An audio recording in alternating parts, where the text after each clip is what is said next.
ஆச்சி மசாலா எந்த சமையலும் ருசி தேடும் ரகசியம் 20 ரூபாய். அனைவருக்கும் வணக்கங்க. நன்றி வாழ்த்துக்கள் தெரிவித்த அனைவருக்கும் நன்றிங்க. இன்றைக்கு சட்டமன்ற உறுப்பினராக பதவி ஏற்றிருக்கிறோம். முதலில் எங்கள் அன்பு தலைவர் கேப்டன் அவர்களுக்கும் என்னை வெற்றி பெற செய்த விருதாசலம் தொகுதி மக்களுக்கும் அதேபோல நான் சார்ந்த மதசார்பற்ற வெற்றி கூட்டணிக்கும் எங்கள் கூட்டணியின் தலைவர் அண்ணன் ஸ்டாலின் அவர்களுக்கும் எங்களுடைய தேசிய முற்போக்கு திராவிட கழகத்தின் அனைத்து கழக நிர்வாகிகள் தொண்டர்களுக்கும் முதல்கண் என்னுடைய வணக்கங்களையும் நன்றிகளையும் இந்த நேரத்திலே நான் உரித்தாக்குகிறேன். இன்னைக்கு சட்டமன்ற உறுப்பினராக விருதாசலம் தொகுதியினுடைய உறுப்பினராக நான் பதவி ஏற்றிருக்கிறேன். இந்த தருணம், இந்த வெற்றி எங்கள் அன்பு தலைவர் கேப்டனுக்கு நான் உரித்தாக்குகிறேன். இந்த தேர்தலில் வெற்றி பெற்று என் தொகுதியாகிய விருதாசலம் தொகுதிக்கு நான் கொடுத்த வாக்குறுதிகளை நிறைவேற்றி ஒரு உண்மையான வேட்பாளராக இருப்பேன் என்று உறுதிமொழி கொடுத்திருக்கிறேன். அந்த வகையில் நிச்சயமாக என்னுடைய பணிகளை சிறந்த முறையில் ஆற்றுவேன்.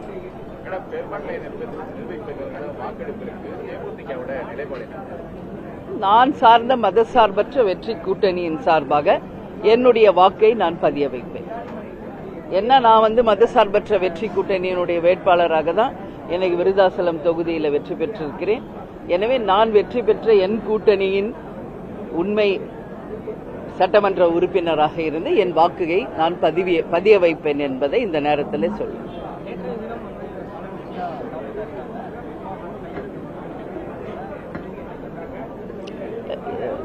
முதலமைச்சராக பதவியேற்றிருக்கும் அன்பு தம்பி விஜய் அவர்களுக்கு கேப்டன் சார்பாகவும் தேமுதிக சார்பாகவும் வாழ்த்துக்களை தெரிவிச்சுக்கிறோம்.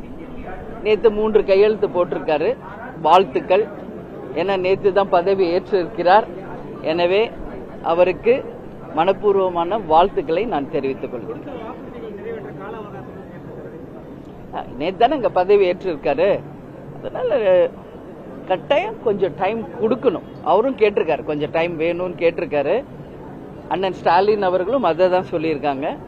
அதனால நேற்று தான் பதவி ஏற்றிருக்கிறார். முதல் முறையாக முதல்வராக வந்திருக்கிறார். கட்டாயம் அவருக்குரிய நேரத்தை நாம் தருவோம். அதற்கு பிறகு மக்கள் பிரச்சனையும் தமிழகத்தினுடைய உரிமைகளையும் நிச்சயமாக சட்டமன்றத்தில் நாங்கள் பேசுவோம்.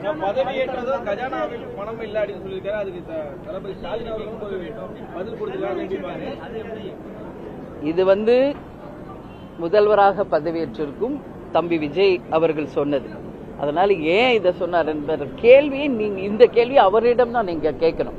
ஏன்னா முதலமைச்சராக பதவியேற்றிருக்காரு, அவர் தான் இதுக்கான பதில் சொல்ல வேண்டும். ஏன்னா நேற்று தான் பதவியேற்றிருக்கார். அதனால உரிய அவகாசம் தருவோம். அதற்கு பிறகு தமிழகத்திற்காகவும் தமிழக மக்களுக்காகவும் எங்களுடைய குரல் நிச்சயமாக சட்டமன்றத்தில் மக்களுக்காக நிச்சயமாக நாங்கள் பதிய வைப்போம். நிச்சயம் தமிழ்நாட்டுக்கும் மக்களுக்கும் நல்லது நடக்கணும். அதுதான் தேமுதிகவின் நிலைப்பாடு. சட்டமன்ற உறுப்பினரோடு தான் திமுக ஆதரவு கூட்டணி ஆதரவோடு தான் அவர் நிற்கிற முதல்வராக இருந்திருக்காரு. 5 வருடங்கள் அவர் முழுமைப்படுவார்னு நினைக்கிறீங்களா? நாளைக்கு என்ன நடக்குது என்பது இன்னைக்கு நம்ம யாருமே யூகிக்க முடியாதுங்க. அதனால நிச்சயமாக நேற்று பதவியேற்றிருக்கார், இன்னைக்கு நாங்க எல்லாம் பதவியேற்றிருக்கிறோம். அந்த வகையிலே முதல்வராக பதவியேற்றவருக்கு வாழ்த்துக்கள் தான் நான் சொல்லியிருக்கேன். எனவே என்ன நகர்வுகள் வருது, என்னெல்லாம் மாற்றங்கள் வரப்போகுது என்பதை நாம் பொறுத்திருந்து தான் சொல்ல முடியும்.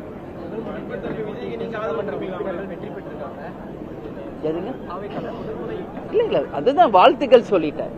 வெற்றி பெற்ற அனைத்து சட்டமன்ற உறுப்பினர்களுக்கும் என்னுடைய மனப்பூர்வமான வாழ்த்துக்களை கேப்டன் சார்பாகவும் தேமுதிக சார்பாகவும் நான் மனப்பூர்வமாக வாழ்த்துக்களை தெரிவித்துக் கொள்கிறேன். நன்றி நன்றி நன்றி நன்றி.